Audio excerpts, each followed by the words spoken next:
We have a really exciting evening together. I think we're going to have a really good time, and I hope you are going to take away some exciting information and actions to enhance your advocacy. It is a real honor to be here with so many people who have been committed and doing so much for so long. Hang on, I'm playing with my many windows. There we go. My background briefly, I have been involved in animal advocacy since about the mid-90s. I've been involved as a strategy consultant and a board member since about 2001. And as you can see from my information, I'm currently on the boards of both Faunalytics and Farm Sanctuary. But I also go back quite some ways with VSDC. I've been a volunteer, I've been a member, and so VSDC is a very important organization, not only to me personally, but for its role in the movement, as you're going to see shortly. Our plan is to talk and interact via chat for about the first 35 minutes or so, and then we will open it up to questions. We'll keep them in chat just to keep it focused. But if you have a question as you go, please pop it in the chat, label it question, and Wendy's going to do her best to keep track of all the questions. And when we get to the question section, she's going to feed them to me. We will also invite you at various points this evening to participate in the chat, just as many of you have, telling us how long you've been an advocate. That is clearly, obviously, at your discretion, but we invite you because there's a lot of experience and a lot in the room, and I really think we're going to get some good information from each other. Our purpose is to make our passion have the greatest impact. Whether you are veg, and I'm just going to use veg generally to cover vegan and vegetarian as a sort of shorthand. So whether you are veg for the animals, for health, or for the environment, if you're an advocate, you're investing your time, your energy, and a lot of heart and soul in trying to make change. And our goal tonight is for you to be able to do even more with what you're accomplishing, because we all know it can be frustrating. I see these long-term folks, and you've been doing it for a long time, and we're going to talk about we're not making some of the progress we'd like to be making. And so our goal is to identify ways to help us all take that frustration, focus on some information and ideas so that we can elevate the work we're doing. Okay, so the first important point to discuss is that the number of US vegetarians and vegans has not grown in decades. And you may say, well, wait a minute. There's all those products in the stores. There's so much better stuff in the restaurants. What do you mean there aren't more vegetarians and vegans? Well, actually, the numbers that have been done over the years, this set of data is from Gallup, but Vegetarian Resource Group also has a terrific set of polls you can see, does not show any meaningful increase in the number of vegetarians and vegans. The numbers kind of bobble back and forth. Small variations or statistical anomalies, they don't mean anything. So this is a really important thing for us to think about, because we know we're trying really hard and we want to be really positive, upbeat, but we also have to be really honest. This isn't really working in a number of ways. So that's a disturbing fact. I invite you to put in the chat, did you know this? Is this news? I'm kind of curious. I'm curious where people are on this, if you want to share in the chat. Again, that's optional.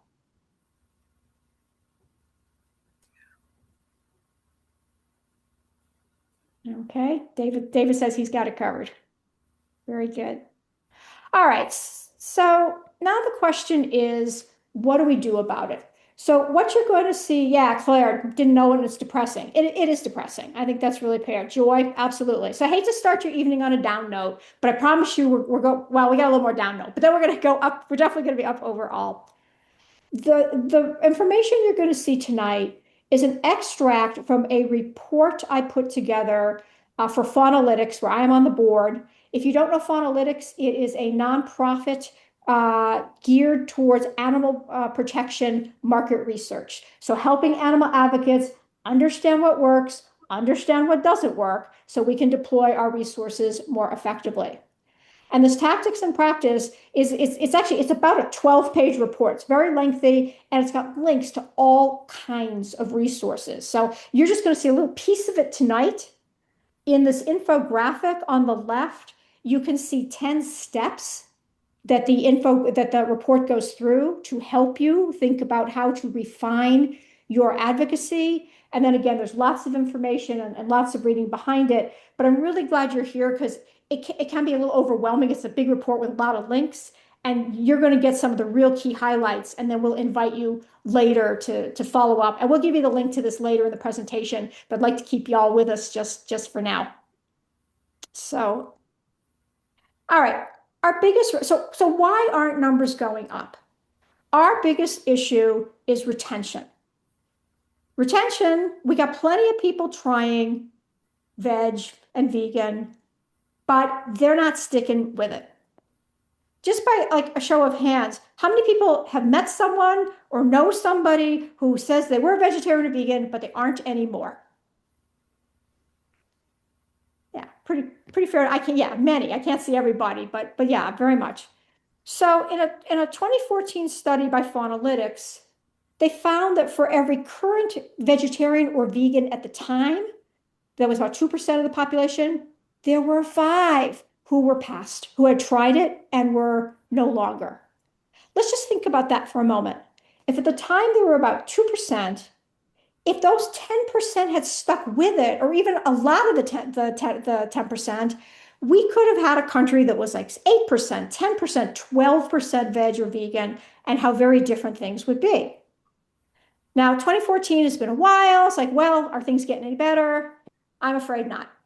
Vegetarian Resource Group just released last summer or recently their take on this. And while the first study in 2014 emphasized the amount of people who fall off quickly, first 3 months, first 6 months, first year, VRG found that of the people they talked to, 6% had been veg for 3+ years, but no longer were. So there's not like a critical point where, hey, if we can just get them over the 1 year line, we're home free. It's an ongoing piece. It's an ongoing issue. And retention, if businesses know it's much less expensive to keep your existing customers than go and get more, because it takes a lot of work. So it's like we're inviting people into the house of veg. They're coming in the front door, but too many of them are running out the back. And so one of our most important opportunities is to say, how can we do 2 things? One is, how can we help people not want to run out of the house? And can we invite back those who have left to join us? Because actually, of the people who had left in the 2014 study, about 37% were interested in trying again. And that was about on the order of 9 to 10 million US adults. Now, these people are not necessarily easy to find, but there are people who would be interested in coming back. Comment here from Che Green, looks fair. I wish I had understood sooner just how hard it is to persuade people to change. I'm guessing most people on the call can say that. Why don't they just get it? Why, when we talk about these things, why don't they just change? But it is. And so the numbers show us we really need to use data and information to help us be more effective. I invite you in the chat to share what's been your experience. Why have you heard people have give up? What have you read? I invite you to share in the chat just a little bit about what's causing people to leave us.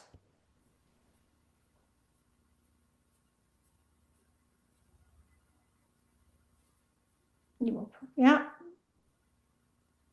Social support, perceptions about protein, good ones. Products are too expensive, also good.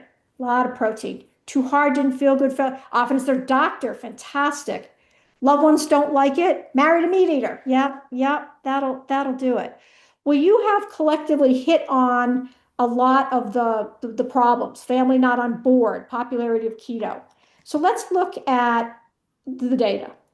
So let's start with dissatisfaction with the food is the most common struggle. Now we're all into, should we tell them about animals? Should we tell them about the environment? Should we tell them about health? And the answer is, in different situations, yes. But we have to remember at the core, it's about people liking and enjoying their food, both the taste and the social interactions and the convenience and the cost. The food really is at the center. Can't give up cheese. Glenna, that's a great example. So as we look at what Faunalytics found in the research, food dissatisfaction in the 2014 was the leading cause of people lapsing. And we're going to, for each of these categories, we're going to show you a little bit more detail of what each one meant. Food dissatisfaction was first. You can see health concerns. And yes, definitely the social pressure and perceived inconvenience. And these factors will show up a little differently in different surveys. I wouldn't say this is carved in stone. This is the exact permanent, undisputed. But these are really some of the big reasons that we are losing people. So let's talk about food. Disliked or bored with food, wanted variety, wanted meat, cravings.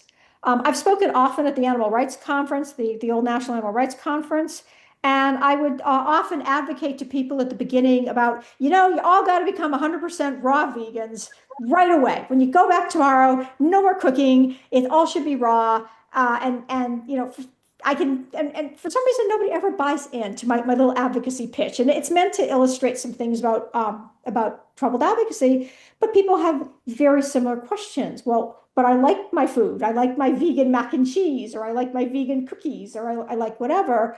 So there's quite a bit around food as the central problem. The health concerns are there. They may be perceived or they may be real. But what we talk about in marketing is perception is reality. We can tell people it's healthy, they should feel healthy, but if they don't feel healthy, or even if they just think they don't feel healthy, the perception is real. And not everybody comes into veg or vegan in a particularly healthy way. I mean, I was a white carb vegan for many, many years. I do not come by my vegetables easily. So health concerns are an issue. The social piece, again, so many of you mentioned that the family didn't support, married somebody. These are big ones. Or somebody veg was an influence in their life and that person went out. And then finally, just the hassle factor. And that should be maybe a little bit better than it was in 2014. If we did it today, we might see some improvement. But even still, time, planning, cooking versus throwing a piece of meat in the oven and having dinner. So these were the leading reasons.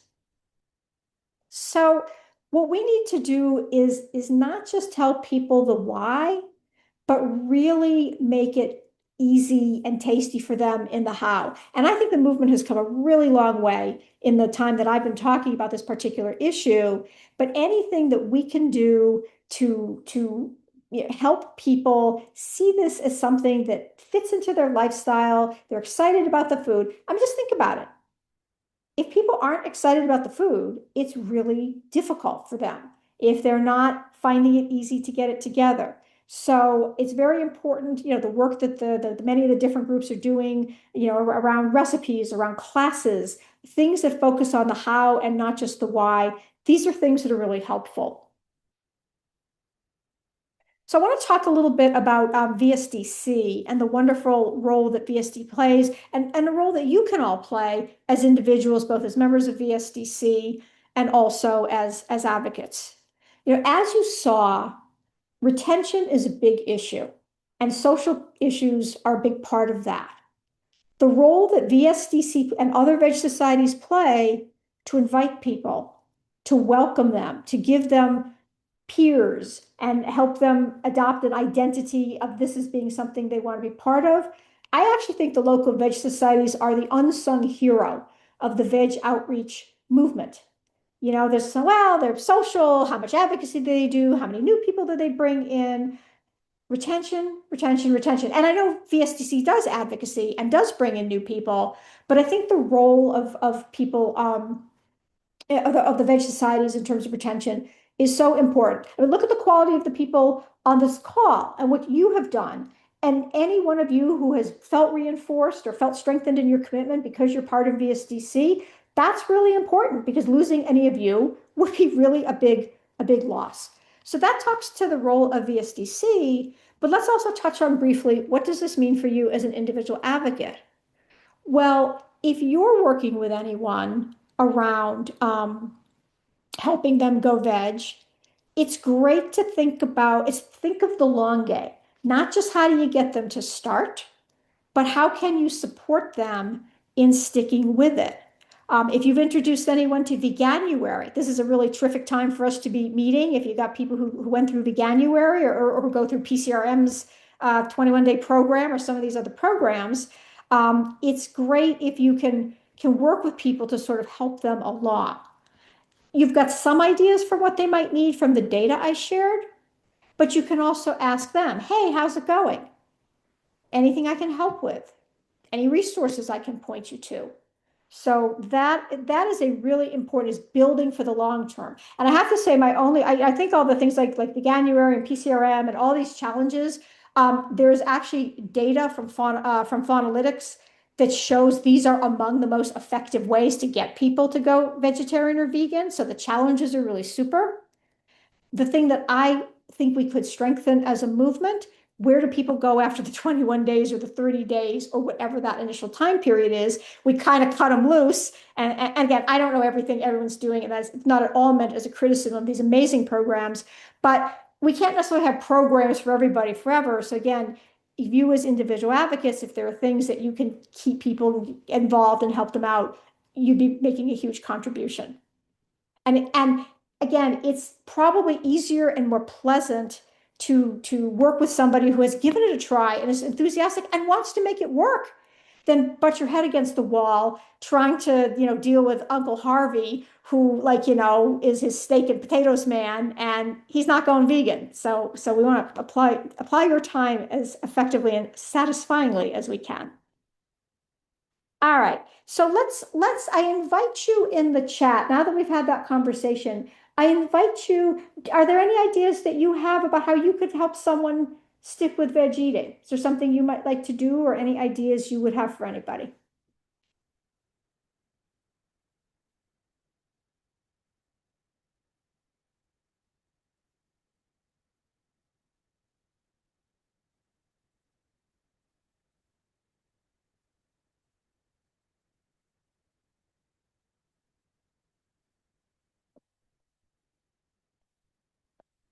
Yeah, terrific. For the recording, I'm going to read some of these. Welcome people where they are, cooking together, showing support, share recipes, persuade with health center. Yeah, we're going to come back to that, Joan. That's a terrific point. We need both. Show them veg versions of favorite foods. Fantastic. If people go in for animals, they stay vegan longer. I think that is true in general. The health does have more churn, but some people aren't coming for animals. So can we do both? That's a great point. Plan of healthy vegan dishes, resources, recipes. These are all really terrific ideas. And we're going to blow through quite a bit tonight. And at the end of the evening, I'm going to invite you to make a few notes of what are just one or two things you might want to take away to think about. I'm not expecting you to take every single point we have tonight and act on it, but these are some really terrific points. All right, so let's talk about the possibility of asking for reduction in some situations. If you have someone you think is interested in being vegan or vegetarian and they're ready to roll, you go for it. But there can be other situations where asking for reduction can do more in the long run. Because we think a lot, this presentation is a little misnamed. It's about how to create a vegan or vegetarian. But most of us are about saving animals or helping the environment or improving health. And at least the first two, we can make a lot of progress through reduction. And that's where the product sales are coming from. That's where the Impossible Burgers and the Beyond Burgers. Now, I want to say, I know this is controversial. And I know some people are saying, well, we're selling out the animals if we don't ask everyone to be vegan. And I respect where you're coming from. And all I will invite you to think about is we have known since back in 2007 that there are a lot more people willing to reduce than there are to be veg or vegan. And those numbers are still holding up. As recently as 2023, we've only got about 6% who are willing to consider being vegan. There are more who are willing to be vegetarian. So the question is only doing this one thing best serving us? I'm not saying don't do vegan advocacy. We should shut down veg or vegan advocacy. What I'm saying is we can look at other possibilities. And the good news is it's not a lose proposition. It can be a win proposition. This was a really cool study. I just put the stats up that came out of the UK that 33% of meat-free Monday participants who stuck with it became veg after 5 years. And I think the number was like 20%. Whoops, excuse me. Was 20% in 3 years. So it can be a path. You can also work towards a veg or vegan ideal, but meet people where they are and help them take, if they say, I can't go vegan, I'd never go vegan.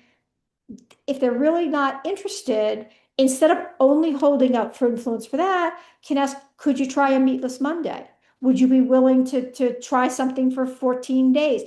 Some kind of partial ask, something that talks more about reduction to invite the people who aren't immediately interested.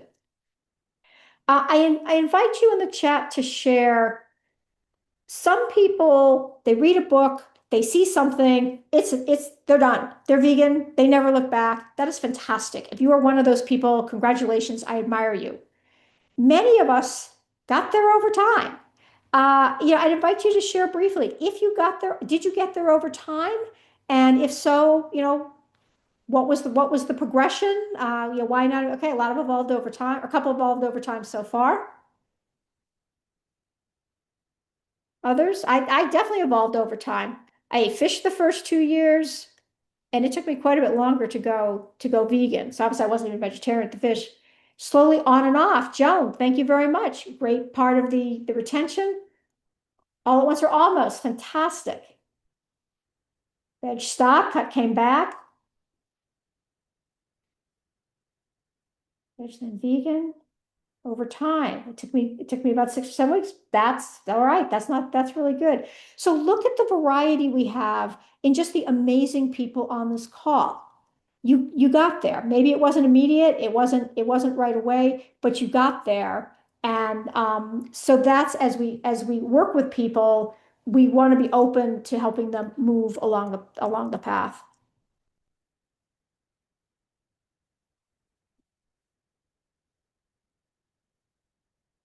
Talk about our research. Okay, I'm watching the time, so I'm gonna skip this next question. I mentioned earlier that targeting our outreach to people who are more interested can be more productive. If you can talk to 2 people who are really serious versus 5 people who are kind of fighting with you, it's going to be a lot more satisfying and you can get better results. So I talked about if you know folks who are former veg, and it can be really, low key in terms of approach. Hey, have you ever thought about trying veg again? Is there anything, that I could do to be helpful if you wanted to consider moving along that path? As individual advocates, you are so powerful. Research is powerful because it listens to a lot of people at once and helps us understand people and groups of people and their needs. But you are more powerful in a one-on-one situation because you can ask questions and then you can tailor what you have to say to what people respond to. If somebody says, well, yeah, I'd kind of like to get back to it because, I'm really concerned about my health. That's an entree to go in one direction. If somebody says, I really love animals, but I've had trouble giving up cheese, that's an invitation to go in a different direction. So targeting and putting the message, if you ever worn one size fits all clothing or tried it on, if it's not a hat or scarf, one size does not fit all. And one size fits all advocacy does not work either. So who else can you target?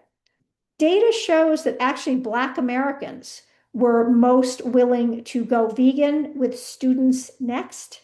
That was a pretty interesting finding. I speculate there could be a lot of health motivators there because I know the Black community deals with a lot of above average rates of diabetes and other diet issues. Women 35 plus, we know the students, we know the teens, women 35 plus, they're settled more, their families are settled more, they control the kitchens.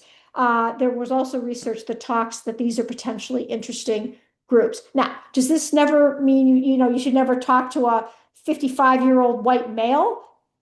Of course, you should talk to a 55 white male if you have the option. But if you're looking at where to focus or things to be part of, these are some things that can help you find people who might be more receptive. More than demographics, though, it's interests. The health conscious folks, as you all well know, tend to be more inclined, tend to be more interested. Yes, they churn more, but enough of them come in that it's worth it. People interested in animals, like people have said, good motivator, good retention. Environment is sort of getting more view. I'm not sure how much traction it's getting. Historically, the research did not show environment was a major reason for going veg. Um, I haven't seen anything more recent. If anybody else has, I'd love to hear in the chat. All right. So another piece we're going to talk about is if your goal is to help animals in particular or to advance a more plant-based world, there are other ways besides asking people to go vegan. That we all came from this. We all became vegan, and we will, I'm sure not maybe everyone, but most of us then said, all right, well, I'll get other people to go vegan as well. But as I said, it's a tough sell. And you all know it's a tough sell. You've been doing it for how many years or how many decades? You know it can be a tough sell. Doesn't mean we should stop doing it. But what it says is we want to be open to looking at different approaches. So interestingly, 43%, this was a Faunalytics study, would consider donating to a farmed animal advocacy organization. Wow. All right. You got somebody who's like, well, I really care. I'd really like to help. I don't think I could do it. Would they donate to VSDC? Would they donate to Vegetarian Resource Group? Would they donate to any of the other organizations? Because then those organizations can use that money to make a lot of important change. So this to me was a really fascinating finding, that there was that amount of support. Listen, it's a lot easier to write a check than change your diet. I mean, just think of that. If I came to you and asked you to do something and said, you can write a check if you have the means to do that, one and done. So this is an opportunity. The other opportunities are systemic change. Lots of people will vote for a ballot measure. We've seen this in Florida. We've seen it in California. We've seen those measures passing, and those measures make a difference. They're willing to sign petitions. Again, how hard is it to sign a petition? But those petitions can change laws that make things better for animals, and not even just for welfare. You might be saying, well, this is just welfare stuff. This isn't about veg or vegan. But the changes to get policies, both corporate and government, about more veg options in cafeterias, et cetera. And something like supporting Meatless Monday at school. People are in. It doesn't, there's a lot of perception about veg vegan that we're trying to limit people's choices. And even though we're not, we're asking them to make a better choice. These are ways that people can participate that don't feel threatening and they don't feel excess. That's one of the reasons I am a long-term Vegetarian Resource Group supporter. I think the work that they do with being a resource to restaurants, to food service, the work they've done with the American Dietetic Association, that's creating systemic change. And I will tell you, this was a change for me. I didn't come to this naturally and say, wow, we really shouldn't do a bunch of individual stuff. We should do systemic change. And we need both. But the systemic change, well, first of all, we need the individual outreach, because where do people like you come from? If there's no individual outreach, there's no advocates. I mean, it's you folks, the passionate ones who come in and are vegan and do take this seriously, that are going to move others. And the question that I invite you to consider is, can you do more in some of the different systemic programs, or the things that change, not just one by one by one? It takes a long time to add people up. Again, veg outreach to individuals is valuable, it's important. And we also have some other opportunities that can potentially move bigger numbers, save more animals, help the environment, help health more broadly. Eva Hamer from Pax Farmer, excuse me, Pax Fauna. Again, this is another good place to talk. You're talking to someone, they're not buying diet change, talk them up on something else, have something ready to talk about.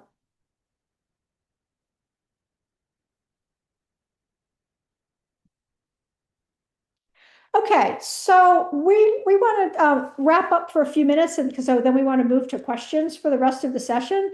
So there are really three takeaways here. The first is, I invite you to strengthen your advocacy from wherever you are today by by taking things from the presentation, reading the full report, and making an action plan. We're actually going to start that little action plan tonight.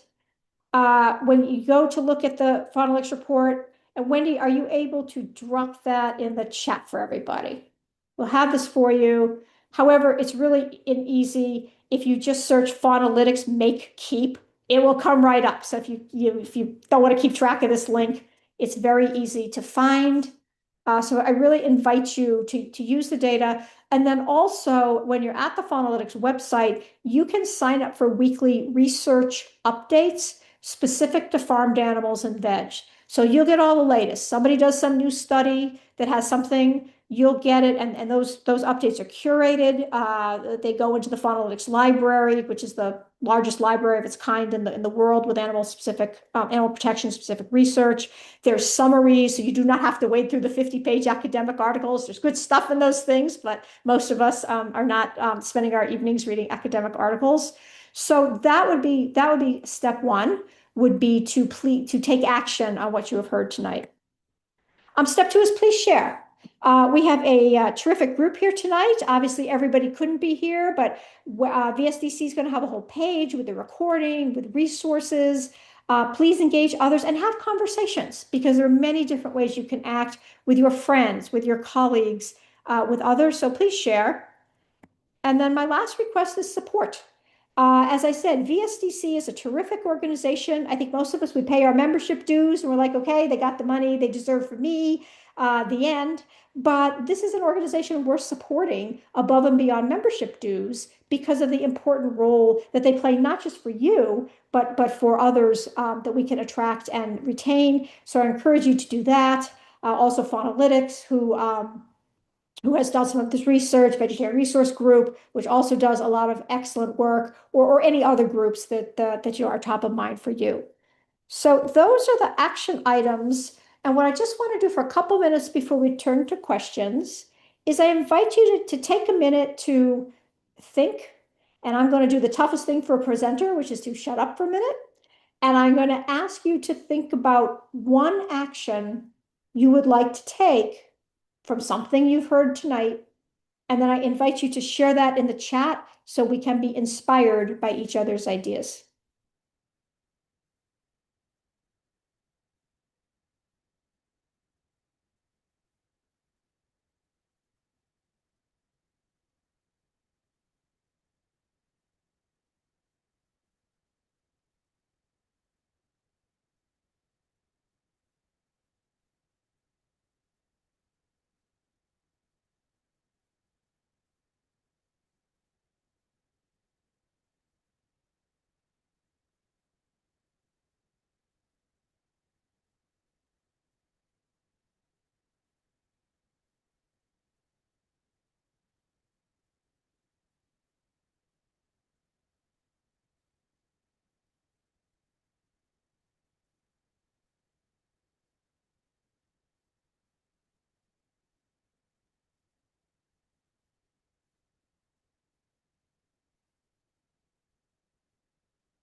Excellent. I will use Michelle's strategy. I like it.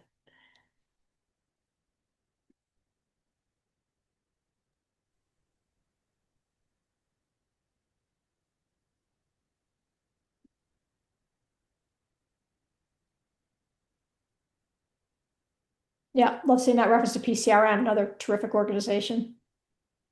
My advocacy work actually goes back to the mailroom of PCRM.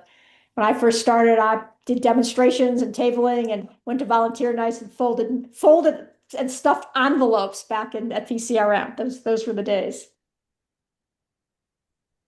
All right. Well, I thank everyone who has shared so far. I invite anyone else who would like to continue to add to do that. I think we're learning from from each other. These are terrific. These are terrific. But now we would like to open it up to your questions. Would love to hear, I only tip of the iceberg in terms of what I've had a chance to cover tonight. I'd like to know what questions you have that would be helpful. And we're just going to ask you to pop them in the chat if you would. At this point, you don't have to put question in front of it. We're into the Q&A. We'll figure out it's a question. But what questions do you have? How else can I help you tonight? It looks like Matthew might have a question to ask. Oh, terrific. Yes, we can take that. Matthew, go ahead. Well, thank you. And I'll be brief, but I did want to share. I highly appreciate this presentation, and all these ideas that you're sharing, the evidence.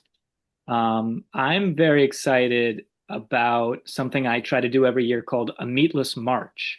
And I see this as my opportunity to reach out to friends and family and just see if they have any interest to hear about it again or hear about it for the first time. What I like about it, this is really how I started on my path, was a one step forward. I did one meatless march, sort of a pescatarian month in the month of March. And after that month, I went back to being omnivore, but I felt like, it's not so scary as I thought, this whole vegetarian thing. And then the next year I did it again, and pretty soon I was vegetarian, and now years and years later I'm vegan. But I find it's a helpful way to start the conversation, and they know it only comes once a year, so I'm not bugging them about it all year long. It's sort of like, hey, I'm only going to ask you once. If you can always say no. But these are very helpful ideas for how I can perhaps um, when they say no or not quite, there's more ideas here for how I can steer the conversation, because I try to do it in a very flexible way. If they say, I don't know how much I can do, I might say, what if you just gave up beef for the month? And if Exactly. they say, oh, that sounds really easy, I can say, well, what if you went vegan or close to vegan for the month? And so, and I'd like to follow up on the support afterwards. That's an important aspect that I've sort of been ignoring. I just say, okay, good job, your march is over. I don't talk to them again. So that's something I could do. So I think you're doing a nice job on balance. I hear some things I like here is that, as you said, you invite people, you invite them periodically. It's not you're not pestering them frequently, but you don't give up on them either. You don't take no for a permanent answer. It's sort of cyclical. You give them different ways to participate. I think that's really consistent with what we've said, and very much like your takeaway around if they have been through it, in a positive, how can I support you? And again, a lot of reminders that we want to think about when we're working with people is ask, listen. We have ideas about what we want to share and what we want to talk about, but the more we can ask and listen, the more our messages can land. I see a fun idea from Big Krish about dairyless December. You might bump into Christmas. I don't. I personally. Yeah. I don't. I don't know if you. But again, you can give people an out on that. I remember Michael Greger in I think the first book, How Not to Die, talks about people will say, "Well, I could go vegetarian, but I could never give up my grandmother's chicken soup on the holidays." And he says, "So don't." Just go vegetarian or vegan, or I don't remember exactly. He's probably saying vegan all the rest of the time. A great example of we want to remove barriers and remove obstacles. That doesn't mean we sell out our values. We say, yeah, you can eat something veg once in a blue moon, and that's making a real difference. But if we can make it easy, make it doable, and make this a club that people want to join. We don't have a good image. We really don't. There's a lot about people. So, well, they might want to eat plant-based, but they don't want to be considered vegan. They don't want the label, because let's be honest, we have a lot of people who, in their passion and their commitment for all the right reasons, do things that people find off-putting. So we want to make this a club people want to join. A great example is if you're going to a non-veg restaurant with non-veg people. If you want to find out stuff about like what's on the menu and what's good for you to eat, check out the website and call before. Don't quiz the waiter. That makes us look like, oh God, if you're veg, you have to ask 50 questions when you sit down to dinner. People do not want to be part of that. If you go in and you already talked to them and the chef said, oh yeah, we can do XYZ, or you know what your options are, then you make it look easy. Make it look tasty, make it look easy. Yeah, Glenna, whole foods, plant-based, I think those sometimes can be a lot less intimidating to people. I know plant-based, I know people are annoyed that the manufacturers are using plant-based when it really should mean vegan and it doesn't. And that's, people are also entitled to be upset about that. But yeah, looking at for different people, have you thought about eating plant-based? Have you thought about focusing more on plant whole foods? What else? What other questions can we touch on this evening? Is there are a couple of questions that were shared, but does anyone else want to ask a question live before I turn to those questions? Okay. Caryn, I was asked, how can I, as an individual advocate, do better to convince people to become vegan? We've talked about that a little bit, but it's definitely one of the big challenges. Yeah, that is great. And that is speaking of the dietary advocacy. And I want to recap a couple of things. Again, this whole issue of targeting. Don't drain your resources and your energy and your precious life on people who are just not opposed, just aren't interested. If your mother or your best friend or whatever, if they're just not interested, there are so many people who are. And plus, you don't need that tension in the relationships. It's just not worth it. So really targeting, being focused. And the other one was I want to just reiterate, as I said earlier, is this whole idea of not just listening, but also being authentic in building a relationship. If these aren't people you know well, really think about how can you help people as opposed to let's beat them until they become vegan, or how do we convert them? We use that term all the time. None of us wants to be converted. We want to be helped. We want to be supported. We like new ideas. We want things that make us feel healthier. So also thinking more about how can I really, instead of being like this with the person I'm talking to, how can we get together? How can I understand them, their needs, their barriers? How can I then help them find a path that at least moves them forward in some way? And then how can I potentially be a resource to them going forward? And listen, I know you're not giving out your phone number to every person you meet when you table. I'm not going too far here, but directing people to resources. If you meet somebody and they're interested, and this is somebody you don't have an ongoing relationship with, where are you going to send them? Do you send them to PCRM? Do you send them to um, I'm blanking. There's so many groups that have good veg, new to veg, or try veg, go veg. Animal Outlook has one. Animal Equality has one. There's just many, many places.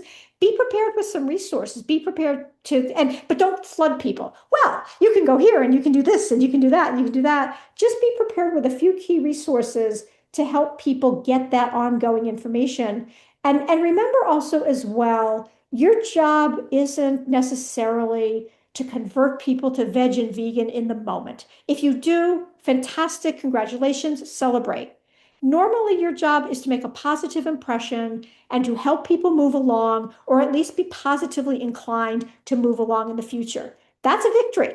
I know it doesn't maybe always feel like a victory, but if you're positive and people say, all right, hey, well, that vegan was nice, that's positive too. So I'm trying to help you find some higher odds for where you can have more impact, but also remember that again, how many people here, it wasn't overnight. The person you don't convert today, maybe they're going to convert in 6 months or a year, and you were part of that. So be proud, celebrate your victories. And that actually is one last point that I didn't talk about in the presentation, but is part of the report, is I interviewed a bunch of leaders in the field for this report about what were the key things they wanted me to talk about, because unfortunately I could have written 100 pages on veg advocacy and research. And one thing that lots and lots of people talked about is taking care of yourself. There's so much burnout. This is so hard. It's so frustrating. It's demoralizing some days. So making sure that you're celebrating your wins, that you're part of your social groups like VSDC or other things, and doing other things for self-care or whatever it is, That is another piece. That was a multi-part answer, Wendy, but it was a really terrific question. And I really appreciate the chance to bring up this issue about taking care of yourself, because it was one of the biggest messages I heard that wasn't on my original screen for what would have gone in the report. And it's just super, super important. We have a lot of issues. It's really hard being a veg advocate some days. So you want to do everything you can to take care of yourself. Well, are there any last questions before we wrap up? If not, Caryn, I really want to thank you for your work on the report and for sharing all of that with us tonight. I want to thank everybody for joining us, and kind of in the spirit of the report, I will encourage you to double check the meetup and join us for additional events in the future. And we'll call it from there. All right. You have my contact information here. If you have any follow-up questions, please feel free to be in touch. And thank you so much for being here. Thank you. 256,998. David, thank you for posting those for me. Yeah, that's good stuff. Just catching the chat.